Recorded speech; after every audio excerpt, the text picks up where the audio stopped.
ان اللہ یأمرکم ان تؤدوا الامانات الی اہلیہا وَإِذَا حَكَمْتُمْ بَيْنَ النَّاسِ أَن تَحْكُمُوا بِالْعَدْلِ إِنَّ اللَّهَ نِعِمَّ مَا يَعِظُكُم بِهِ إِنَّ اللَّهَ سَمِيعٌ بَصِيرٌ۔ صدق اللہ العظیم۔ محترم ناظرین کرام، بزرگان دین اور میری عزیز ماؤں اور بہنوں و بھائیوں، السلام علیکم ورحمۃ اللہ وبرکاتہ۔ میں آپ کا میزبان عبدالوہاب آپ کو پروگرام گفتگو کے اندر خوش آمدید کرتا ہوں۔ ناظرین، حضور اکرم صلی اللہ علیہ وسلم کی حدیث ہے، امام بخاری رحمۃ اللہ علیہ نے اس کو بیان کیا، اور حضرت ابو ہریرہ رضی اللہ تعالیٰ عنہ اس کے راوی ہیں کہ حضور اکرم صلی اللہ علیہ وسلم نے ارشاد فرمایا کہ تم قیامت کا انتظار کرو کہ جب امانت ضائع ہونے لگے۔ تو حضور اکرم صلی اللہ علیہ وسلم سے صحابہ نے پوچھا، یا رسول اللہ، اس کا کیا مطلب ہے کہ امانت ضائع ہونے لگے؟ حضور نے فرمایا، اس کا مطلب یہ ہے کہ جب قیادت نااہل لوگوں کے سپرد کر دی جائے تو بس اب تم قیامت کا انتظار کرو۔ یعنی قیامت کی بڑی نشانیوں میں سے ایک نشانی یہ ہے کہ جو امانت ہے، جو قیادت ہے، یہ نااہل لوگوں کے سپرد کر دی جائے۔ ناظرین، امانت کا کانسیپٹ کیا ہے؟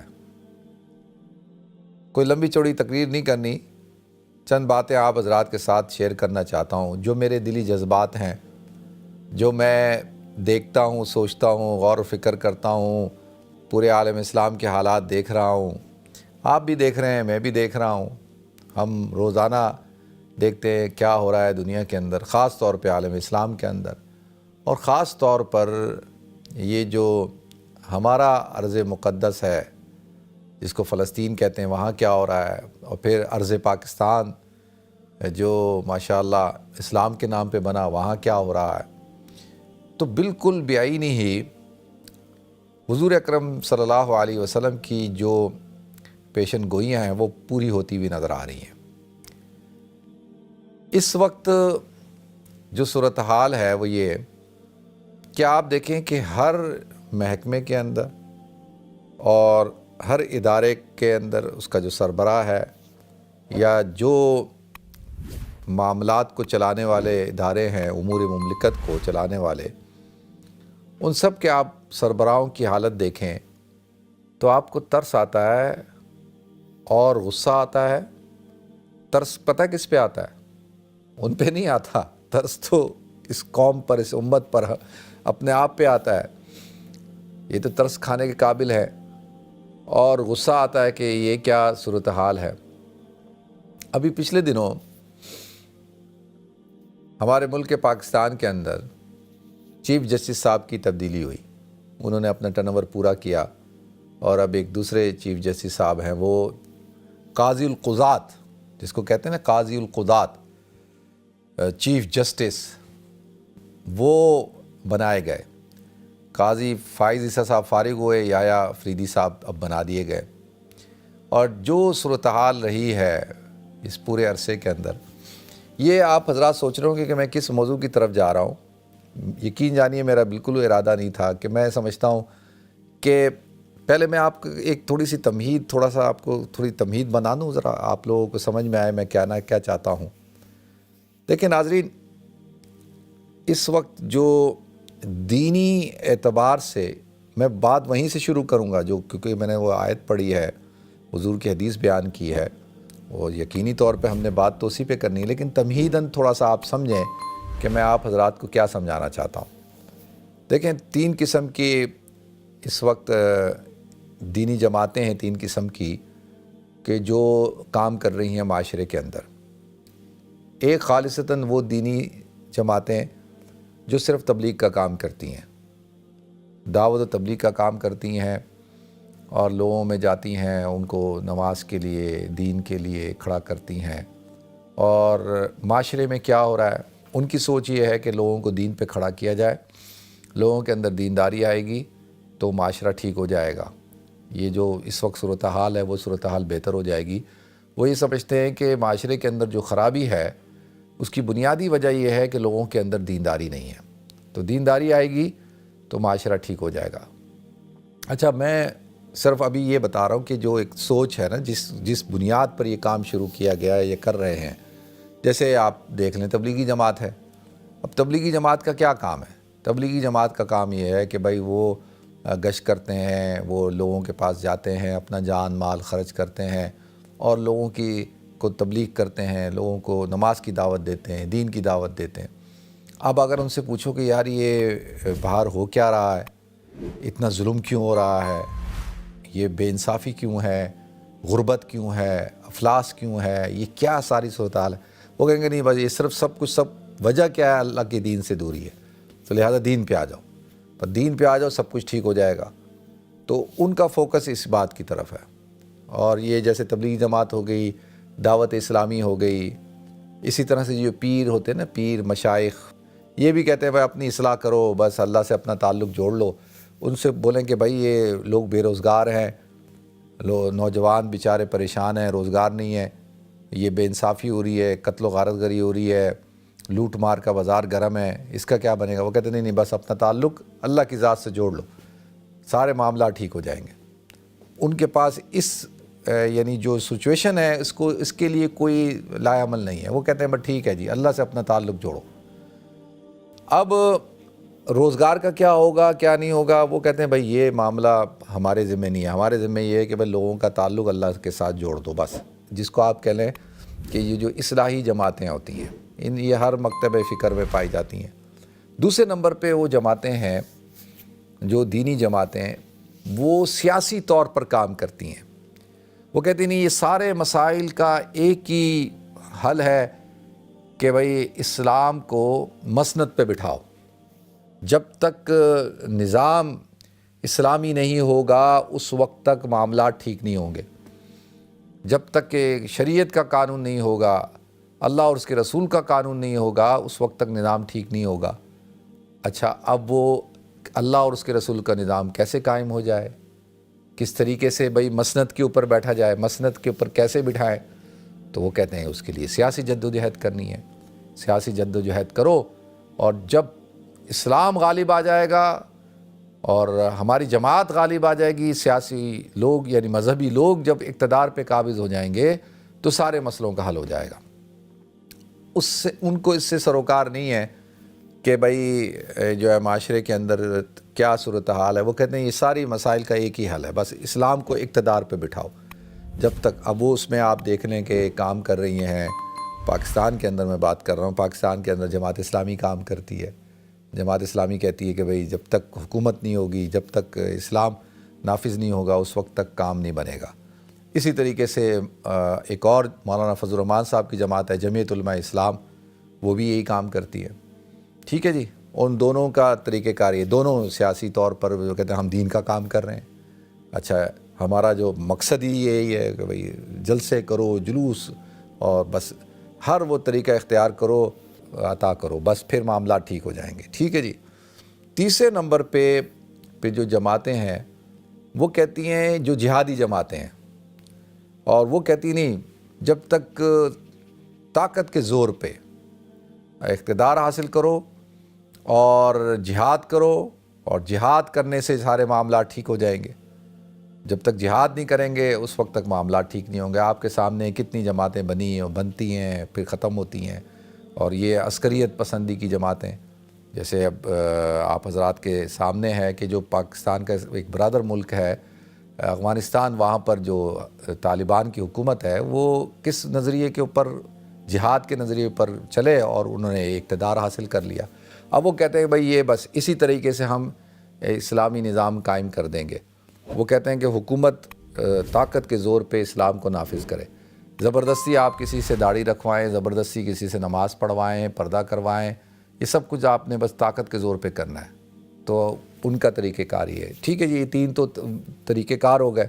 ایک چوتھا بھی ہے جو کیا ہے کہ جو مدارس کا کام ہے، کہ بھئی علماء کا کام ہے. وہ کہتے ہیں کہ بھئی مدارس قائم کرو، بچوں کو مدرسوں میں داخل کرو اور بچوں کو قرآن حدیث پڑھاؤ، قرآن کا حافظ بناؤ، اور بس یہ کام کرو، اور جتنے زیادہ بچے عالم بنیں گے، حافظ بنیں گے، اتنا معاشرہ ٹھیک ہو جائے گا. اچھا، ان سے پوچھو کہ بھئی یہ جو بچے عالم حافظ بننے کے بعد کھائیں گے کہاں سے، ان کا روزگار کیا ہوگا، یہ جاب کیا کریں گے، ان کی یعنی بھائی دنیا بھی چلانی ہے، وہ اس کے لیے ان کے پاس اس کا کوئی لا عمل نہیں ہے، کوئی پلان آف ایکشن نہیں ہے۔ ان سے یہ پوچھو بھائی اتنے ہزاروں مولوی نکل کے جا رہے ہیں، حافظ نکل کے جا رہے ہیں، یہ جائیں گے کہاں بیچارے؟ ان کے پاس تو جاب ہی نہیں ہے۔ کتنی مسجدیں ہیں بھائی، کتنے مدرسے بنائیں گے، کتنی مسجدوں کی امامت کریں گے، اور پھر تنخواہیں کتنی ہیں، اور پھر کتنے مسائل ہیں ان کے، تو وہ کیسے ہوگا؟ وہ کہتے نہیں اس پر بات مت کرو۔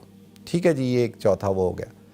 تو گزارش یہ کرنی ہے، یہ تمہید میں نے اس لیے باندھی کہ اس وقت جو صورتحال کا شکار ہیں ہم لوگ، جو معاملات اتنے خراب ہو چکے ہیں مسلمانوں کے، یہ تو میں سیاسی طور پر جو دینی جماعتیں کام کر رہی ہیں یا اصلاحی جماعتیں کام، ان کے حوالے، اس کے پیرالل آپ دوسری طرف دیکھ لیں تو ایک طبقہ ہے وہ کہتا ہے کہ بس اقتدار ہماری پارٹی کے پاس ہوگا تو ہم سارے معاملات ٹھیک کر دیں گے، اور یہ معاملات جو خراب ہو رہے ہیں وہ اس پارٹی کی وجہ سے، یہ پارٹی حکومت میں آتی ہے تو یہ اس نے تباہی پھیری، ہماری پارٹی نے یہ کیا، وہ ایک دوسرے کے اوپر الزام تراشیاں، یہ سب کچھ۔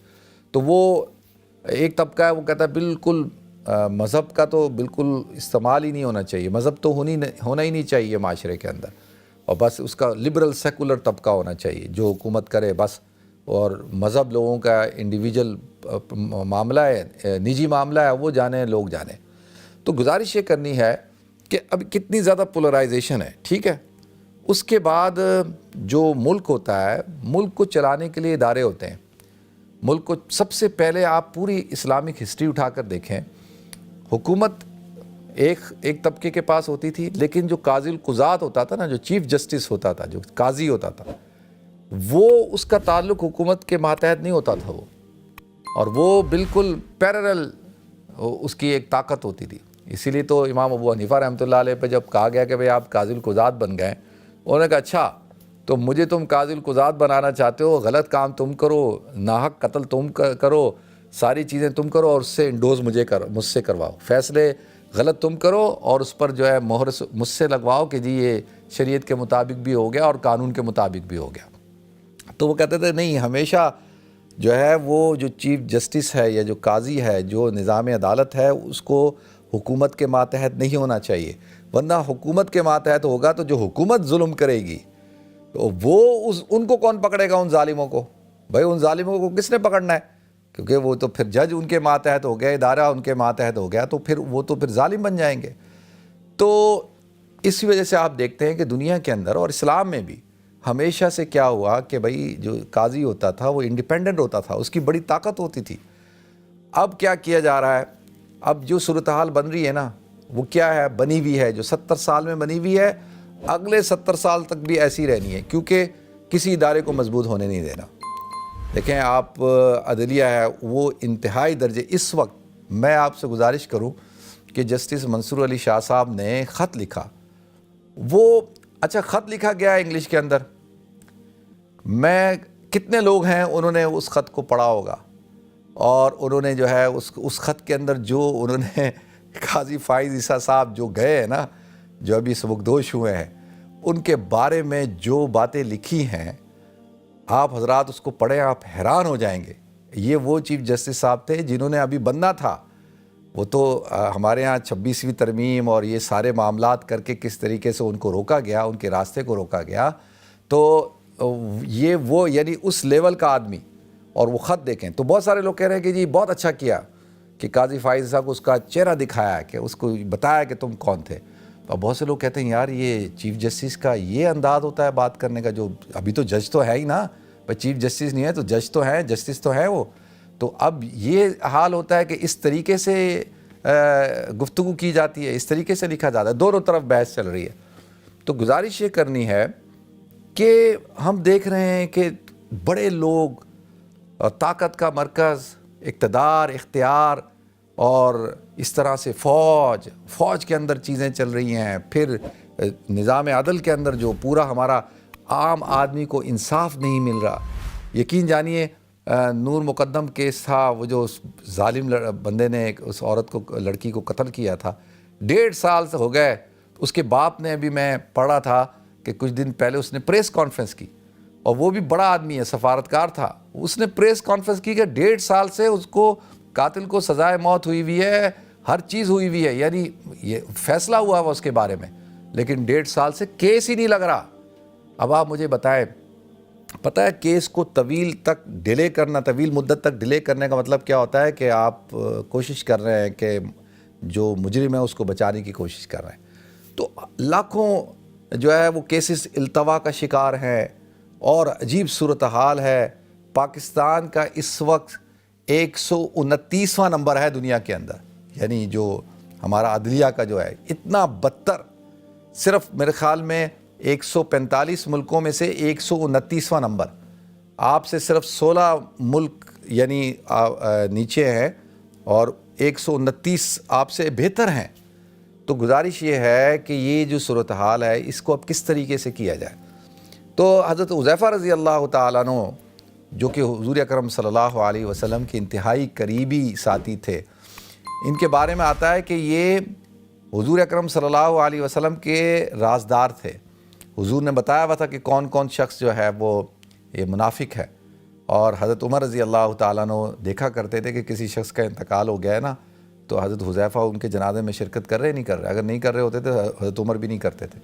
یعنی اتنی بڑی شخصیت، اور وہ کہتے ہیں کہ پہلے میں ہر ایک سے معاملات کر لیا کرتا تھا، کیونکہ مجھے اعتماد تھا مسلمانوں کی دیانتداری کے اوپر، امانت داری کے اوپر، لیکن اب یہ حال ہو گیا ہے کہ اب سوچ سمجھ کے میں معاملات کرتا ہوں۔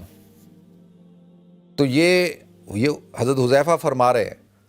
تو گزارش یہ ہے کہ اس وقت جو صورتحال بنی ہوئی ہے، آپ جس بھی ملک کے اندر چلے جائیں، لوگوں کا نظام پر سے اعتماد ختم ہو چکا ہے، اور ایک کلب بنا لیا ہے بڑے لوگوں کا، اور ان کی مراعات ہیں، ان کا پروٹوکول ہے، ان کے مفادات ہیں۔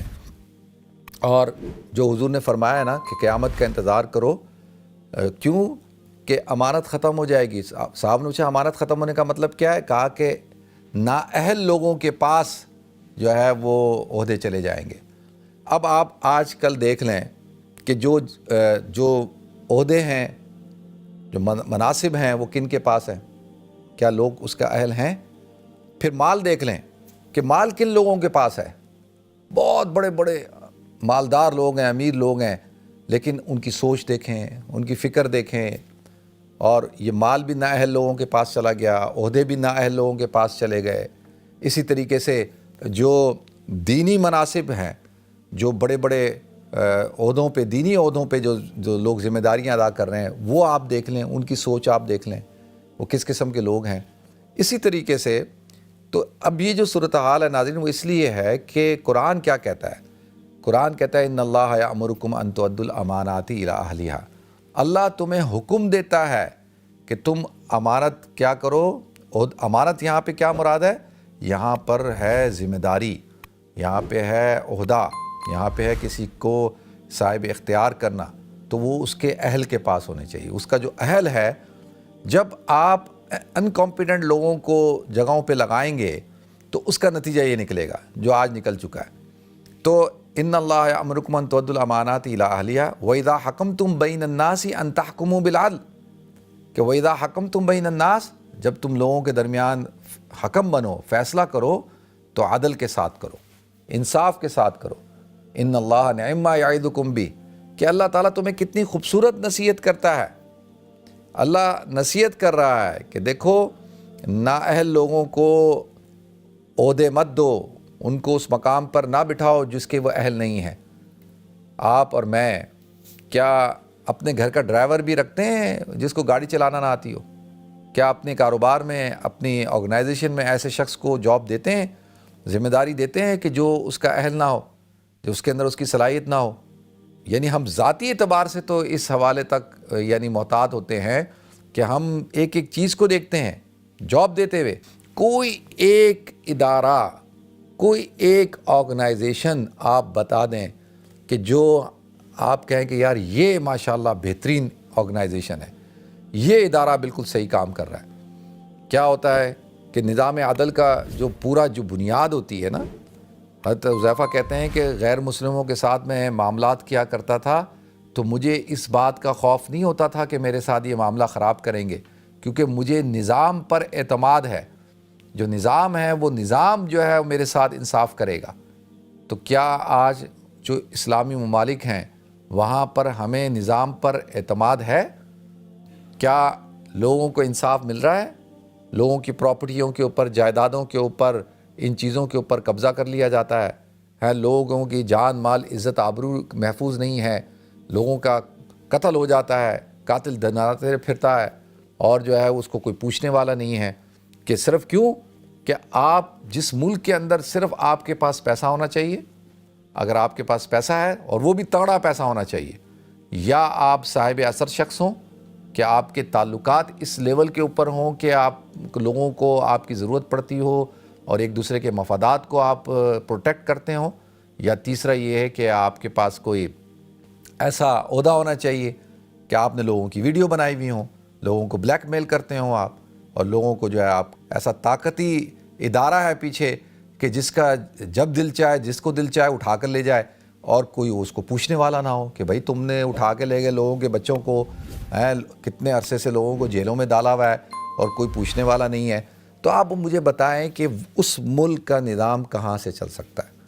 اب ایک طرف مذہبی طبقہ ہے، مذہبی طبقہ جو ہے وہ اس بات پر خوش ہے کہ جی ہمیں مدرسے بنانے کی اجازت ہے، ہم جو ہے یہاں پر جلسے جلوس کرتے ہیں، ہم جو ہے تبلیغی اجتماعات کرتے ہیں، ربیع الاول کے جلوس نکالتے ہیں، محرم کے جلوس نکالتے ہیں، بس ہمارا تو ٹھیک ہے، معاملات صحیح چل رہے ہیں. باقی جو ہے معاشرے کے اندر جو فساد پھیلا ہوا ہے، جو تباہی پھیلی ہوئی ہے، جو ظلم زیادتی ہو رہی ہے، اس کا ہم سے کوئی لینا دینا نہیں ہے، ہمارا کام تو ٹھیک چل رہا ہے. وہ اس بات کو سمجھتا ہے کہ بس صحیح ہے. تو گزارش یہ ہے کہ جب تک یہ معاملات ٹھیک نہیں ہوں گے، یہ دو چیزیں ہیں، جب تک معاملات جو اہل ہیں، جو امانت دار لوگ ہیں، جو باصلاحیت لوگ ہیں، جو جس فیلڈ کے ایکسپرٹ ہیں، جب تک ان کے حوالے نہیں کیا جائے گا، اور اس کے ساتھ ساتھ پھر ایک مضبوط نظام. اور مضبوط نظام کیا ہے؟ وَإِذَا حَكَمْتُم بَيْنَ النَّاسِ أَن تَحْكُمُوا بِالْعَدْلِ. یہ نظام عدل ہے، جب تک یہ مضبوط نہیں ہوگا. دیکھیں اسی کے ذریعے سے تو آپ لوگوں کو کنٹرول کریں گے. کیا اس ملک کے اندر، یورپ کے اندر کوئی کسی کے ساتھ زیادتی کر سکتا ہے؟ کوئی ایسا ہو سکتا ہے کہ جی کہ مذہب کی بنیاد پر، نسل کی بنیاد پر، شکل کی بنیاد پر، زبان کی بنیاد پر کوئی کسی کے ساتھ زیادتی کر سکتا ہے؟ کوئی یہاں کا کوئی ایم پی، یہاں کا کوئی جو لیڈر ہے یا کوئی عہدیدار گورنمنٹ سرونٹ کسی کے ساتھ زیادتی کر سکتا ہے؟ پولیس والا کر سکتا ہے؟ کوئی فوجی کر سکتا ہے یہاں پہ؟ کیونکہ سب کو پتہ ہے کہ زیادتی ہوگی، کورٹ میں جائے گا، کورٹ فوراً پکڑ لے گا. نظام عدل جو ہے وہ مضبوطی کے ساتھ پکڑے گا. وہ یہ نہیں دیکھے گا کہ کون شخص جو ہے وہ کس عہدے پر بیٹھا ہوا ہے یا اس کے بعد کتنا پیسہ ہے اور وہ کتنا طاقتور ہے. تو ایسا تو نہیں ہے نا. تو جب بھی آپ دیکھ لیں کہ یہ سوسائٹی جو ہے، اس سوسائٹی کے اندر لوگ خوشحال زندگی گزار رہے ہیں، پرامن زندگی گزار رہے ہیں، اور ہمارے ملکوں کا کیا حال ہے؟ وہاں پر آپ کے سامنے صورتحال ہے کہ مہنگائی ہے، غربت ہے، افلاس ہے، اور ایک طبقہ ہے وہ اس نے پورے نظام کو جکڑا ہوا ہے اور اس نے میڈیا کو اپنا اعلی کار بنایا ہوا ہے. اور میڈیا کے ذریعے سے یقین جانیے ایسی اسٹوریاں ملتی ہیں کہ یہ کس طریقے سے جج جو ہے وہ فیصلے کرتے ہیں، ان کی بیگمات کا کیا کردار ہوتا ہے، اور جو صحافی ہیں، یہ کچھ صحافی کس طرح سے جب کورٹ کی جو رولنگز ہوتی ہیں، جب اس کی جو ساری جو ایکٹیویٹی ہوتی ہے، اس کے لیے پاس بنانے کے لیے کتنے یہ رشوتیں دیتے ہیں، کتنا جو ہے یہ اثر رسوخ استعمال کرتے ہیں، اور پھر کس طریقے سے لوگوں کے فیصلوں پہ اثر انداز ہوتے ہیں اور لوگوں کے فیصلے کرواتے ہیں، اور کتنے اس کے اندر کتنی کرپشن انوالو ہے. تو لہذا اسی وجہ سے یہ صورتحال ہے. تو پھر اب میں اور آپ بیٹھ کے صرف جو ہے وہ رو سکتے ہیں، یا ہم جو ہے وہ آواز اٹھا سکتے ہیں، کوشش کر سکتے ہیں. اللہ تعالیٰ مجھے بھی توفیق عطا فرمائے، آپ کو بھی توفیق عطا فرمائے. السلام علیکم ورحمۃ اللہ وبرکاتہ.